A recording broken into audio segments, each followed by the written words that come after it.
Pas de répit pour les autorités israéliennes. Alors que la flottille pour Gaza semble virer à l'échec, voilà que plusieurs organisations pro-palestiniennes préparent activement la suite. Ce vendredi 8 juillet, elles ont appelé leurs militants à se rendre massivement à l'aéroport Ben Gourion de Tel Aviv, et ce dans le but de provoquer des troubles. Le vol du retour, non donné à cette initiative, pourrait ainsi voir près de 700 militants, des Palestiniens pour la plupart, débarquer sur le sol israélien. Un véritable casse-tête pour la police, qui prévoit d'ores et déjà l'acheminement de renforts et l'ouverture d'un PC de crise.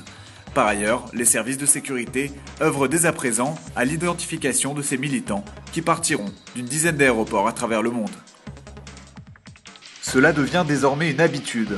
Pour la troisième fois depuis le mois de février, le gazoduc reliant l'Égypte à Israël a été la cible d'un acte de sabotage. Tôt ce lundi matin, une explosion a été enregistrée à environ 80 km de la ville portuaire d'El Arish, située dans la péninsule du Sinaï. Selon des témoins, l'attaque a provoqué un important incendie et des coupures de courant dans près de 1500 foyers environnants. Autre conséquence, et non des moindres, les exportations de gaz vers Israël et la Jordanie ont été immédiatement interrompues. La Turquie va-t-elle de nouveau s'immiscer dans le processus de paix israélo-palestinien ? C'est en tout cas le souhait de plusieurs sénateurs américains qui, à en croire le journal turc Hurriyet, viennent de demander à Ankara d'activer ses liens avec le Hamas. Ce week-end, plusieurs membres du Congrès ont ainsi rencontré le Premier ministre turc Recep Erdogan. Leur mission, transmettre explicitement le message de la Maison-Blanche dont on sait qu'elle entend redonner à la Turquie tout son poids au Moyen-Orient. La Turquie, qui serait par ailleurs impliquée depuis plusieurs semaines dans les négociations en vue d'un accord sur un échange de prisonniers entre Israël et le Hamas. Accord qu'inclurait la libération du soldat Gilad Shalit. Après de longues tractations avec Israël, le ministre palestinien des Affaires civiles, Hussein Al-Sheikh, a déclaré ce lundi que les dépouilles de 84 fédayines seraient prochainement transférées à l'autorité palestinienne.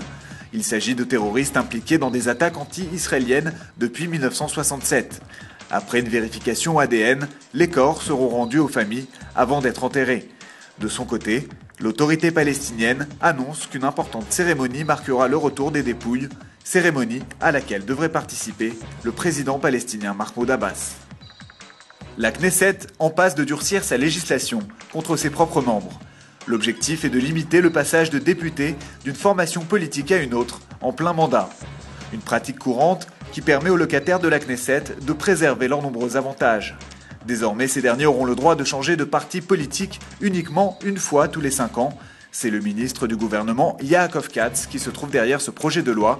Il estime que cette mesure vise avant tout à renforcer le fonctionnement de l'État démocratique en Israël.